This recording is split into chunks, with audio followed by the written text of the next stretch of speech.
Hello, good morning everyone. आज हम अशोक के शिलालेख को कवर करेंगे। यह यूपीएससी स्टेट पीसीएस के लिए महत्वपूर्ण नोट्स है। ये है मौर्यकालीन स्तंभ और पिलर है। ये उल्टा कमल है। ये अशोक चक्र है जिसमें 24 तिलियां होती है। ये हॉर्स घोड़ा है और ये भी सब बैल है। ये हमारा चार सींग है जो मुख्य रूप से भारतीय संसद भवन का प्रतीक है। इसी के साथ नेक्स्ट, अशोक के शिलालेख का एक परिचय। मौर्य सम्राट अशोक द्वारा चट्टानों और स्तंभों पर उकेरे गए 33 शिलालेख हमें प्राप्त हुए हैं। ये शिलालेख हमें अफगानिस्तान, पाकिस्तान, भारत, नेपाल और बांग्लादेश से प्राप्त हुआ है। ये शिलालेख अधिकांश शिलालेख प्राकृत भाषा में प्राप्त हुए हैं जो मुख्य रूप से ब्राह्मी लिपि, अरामाइक और खरोष्ठी लिपि में हमें प्राप्त होता है। बौद्ध धर्म का पहला अमूर्त प्रमाण अशोक के शिलालेख से हमें मिलता है। अशोक का शासन काल 268 ईसा पूर्व से 232 ईसा पूर्व तक माना जाता है। जो अशोक का शिलालेख था मुख्य रूप से उनका मुख्य उद्देश्य धर्म धर्म के विचार का प्रचार करना था। जो बौद्ध जो धर्म था ना, उनका विचार का प्रचार करना था। अशोक के शिलालेख का प्रकार। अशोक के शिलालेख कितने प्रकार के थे? ये प्रमुख शिलालेख मतलब बृहद शिलालेख बोला जा सकता है। लघु शिलालेख, प्रमुख स्तंभ शिलालेख, लघु स्तंभ शिलालेख, इसके बारे में पढ़ते हैं। 1837 में जेम्स प्रिंसेप ने पहली बार इस शिलालेख को पढ़ा था। अशोक को शिलालेख के पढ़ने का प्रथम बार श्रेय किसे दिया जाता था? 1837 में जेम्स प्रिंसेप ने पढ़ा था। प्रमुख शिलालेख। यहाँ अशोक के जो बृहद शिलालेख थे उनकी बात है। कुल संख्या इनकी 14 शिलालेख है। विषय धर्म का पालन, शांतिपूर्ण अस्तित्व, ये विस्तृत और व्यापक है। ये साम्राज्य की सीमाओं पे स्थित होते थे। प्रमुख शिलालेख में उनकी जो चौदह शिलालेख थे, उनका पहला शिलालेख में पशुवध और उत्सव समारोह पर प्रतिबंधित किया गया था। दूसरे शिलालेख में सामाजिक कल्याण के उपाय, चोल, चेर, पांड्य तथा दक्षिण भारतीय राज्यों का उल्लेख मिलता है दूसरे शिलालेख से। तीसरे शिलालेख में युक्ति, प्रादेशिक रज्जुक हर 5 साल में राज्यों का दौरा करेंगे। चौथे शिलालेख में भेरी घोष धाम घोष की शांति की वरीयता प्राप्त होता है। यहीं पे हमको 13वें शिलालेख से कलिंग युद्ध की जानकारी भी प्राप्त होता है। यहाँ हमारा 5वां शिलालेख, दासों से मानवीय व्यवहार, धाम महामंत्र की नियुक्ति का वर्णन प्राप्त होता है। छठे शिलालेख से कल्याणकारी उपाय, राजा की प्रजा के बारे में जानने की इच्छा। सातवें शिलालेख से सभी धर्मों और संप्रदायों के प्रति सहिष्णुता की भावना। आठवें शिलालेख से अशोक की बौद्ध गया की यात्रा का उल्लेख प्राप्त होता है और धम्म यात्रा का यहीं से प्रारंभ होता है 8वें शिलालेख से। 9वें शिलालेख से नैतिक आचरण पर जोर और महंगे समारोहों से बचना का वर्णन किया गया है। 10वें शिलालेख में प्रसिद्धि और महिमा की इच्छा का निंदा किया गया है।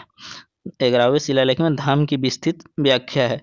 नेक्स्ट, 12वें शिलालेख में सभी धार्मिक संप्रदायों के बीच सहिष्णुता विकसित करने की अपील की गई है। यहाँ 13वें शिलालेख में कलिंग युद्ध का वर्णन है और धाम के माध्यम से विजय का वर्णन भी यहीं से किया गया है।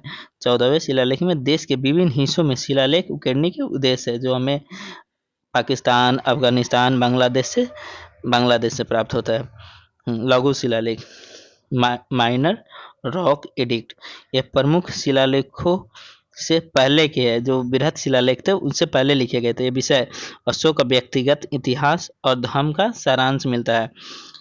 प्रमुख स्थल जैसे मास्की आंध्र प्रदेश, ब्रह्मगिरी कर्नाटक, सासाराम बिहार में स्थित है, रोमनाथ मध्य प्रदेश में स्थित है। मास्की शिलालेख सबसे महत्वपूर्ण शिलालेख है क्योंकि यह देवानाम प्रिय प्रियदर्शी की उपाधि को सम्राट अशोक के नाम से जोड़ता है। जो अशोक को जो उपाधि था देवानाम प्रिय प्रियदर्शी, इसकी वर्णन कहाँ मिलता है? तो मास्की शिलालेख से हमको प्राप्त होता है।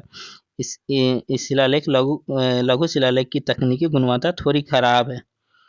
नेक्स्ट, प्रमुख स्तंभ शिलालेख। ये स्तंभ शिलालेख विशेष रूप से अशोक स्तंभों पर खुदे हुए। अशोक अशोक के शासनकाल के अंतिम काल में बनाए गए थे। जो प्रमुख स्तंभ शिलालेख थे अशोक के शासनकाल के अंतिम समय में बनाए गए थे। कुल इनकी संख्या 7 लघु प्रमुख स्तंभ शिलालेख 7 इनकी संख्या है। ये ज़्यादातर मध्य भारत में पाए गए हुए मध्य भारत में ज़्यादातर मिलते हैं। नेक्स्ट प्रमुख स्तंभ शिलालेख का विवरण इस प्रकार है। स्तंभ शिलालेख 1, 2, 3 जैसे 1 में पहले में बोला गया है कि लोगों की सुरक्षा का सिद्धांत। दूसरा में धर्म की परिभाषा है, यहाँ करुणा, स्वतंत्रता, अपवित्रता और सत्यता की बात किया गया। तीसरे स्तंभ शिलालेख में कठोरता, क्रोध, क्रूरता जैसे पापों का नाश का वर्णन किया गया। चौथे शिलालेख में रज्जुकों के कर्तव्यों का वर्णन है। और पांचवें शिलालेख में उन जानवरों की सूची है जिन्हें नहीं मारा जाना चाहिए। 25 कैदियों की रिहाई है। 25 कैदियों की रिहाई किस स्तंभ शिलालेख में था? 5वें स्तंभ शिलालेख में। छठे शिलालेख में धर्म नीति की व्याख्या किया गया। 7वें शिलालेख में सभी धार्मिक संप्रदायों के प्रति सहिष्णुता की भावना का वर्णन किया गया है। लघु स्तंभ शिलालेख माइनर पिलर एडिक्ट अशोक के शासनकाल के प्रारंभिक काल के हैं। विधवा का आदेश, संघ में फूट डालने वाले को चेतावनी। संघ में इस लघु स्तंभ शिलालेख में संघ में फूट डालने वाले लोगों को चेतावनी दी जाती है। एक रानी का आदेश, रानियों द्वारा दिए गए दान का श्रेय। जो इलाहाबाद का स्तंभ लेख है उस रानी का अभिलेख भी किया जाता है। जो अशोक की रानी करवाकी थी उनका वर्णन उसी में किया गया। निगाली सागर का स्तंभ लेख, अशोक द्वारा कनक मुनि बुद्ध के स्तूप की ऊंचाई बढ़ाने का उल्लेख होता है। निगाली सागर स्तंभ लेख में अशोक द्वारा कनक मुनि बुद्ध के स्तूप की ऊंचाई बढ़ाने का वर्णन है। रोमनदेई अभिलेख, अशोक की लुम्बिनी यात्रा इसी से प्राप्त होता है और यह बुद्ध की जन्म स्थली भी है। रोमनदेई अभिलेख। नेक्स्ट भाषाएं और लिपियां। अशोक की जो शिलालेख थी उनकी भाषा क्या थी?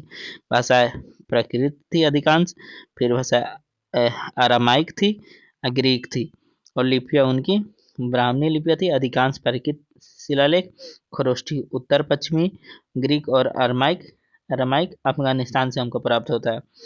कंधार शिलालेख, जो कंधार शिलालेख था अफगानिस्तान में, वो शिलालेख हमको द्विभाषी है। जो ग्रीक और अरामाइक दोनों लिपि में लिखा गया है। और कंधार शिलालेख द्विभाषी है जो ग्रीक और अरामाइक दोनों में लिखा गया है। नेक्स्ट परीक्षा है तो महत्वपूर्ण तथ्य।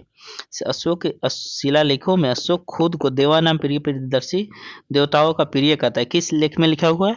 मास्की लेख में वर्णन किया गया। अशोक का नाम का स्पष्ट वर्णन किस लेख में? मास्की, गुर्जरा, नेटुर शिलालेखों में मिलता है। अशोक शिलालेखों के माध्यम से जनता से सीधा संबंध बनाने वाला पहला राजा था। जनता से संबंध बनाने वाला पहला राजा कौन था? तो हमारा अशोक हो जाएगा। ये शिलालेख ज्यादातर प्राचीन राजमार्गों पर स्थित है। जो प्राचीन राजमार्ग हुआ करता था ना, उत्तर पश्चिम दक्षिण उज्जैन कौशाम्बी वाली जो राजमार्ग थी वहाँ मुख्य रूप से स्थित होता था। मुख्य विषय बौद्ध धर्म में रूपांतरण, धर्म का प्रसार, सहिष्णुता की भावना और सामाजिक और पशु का कल्याण करना इनका मुख्य विषय होता था। इसी के साथ हमारा क्लास यहीं पे समाप्त होता है। मिलते हैं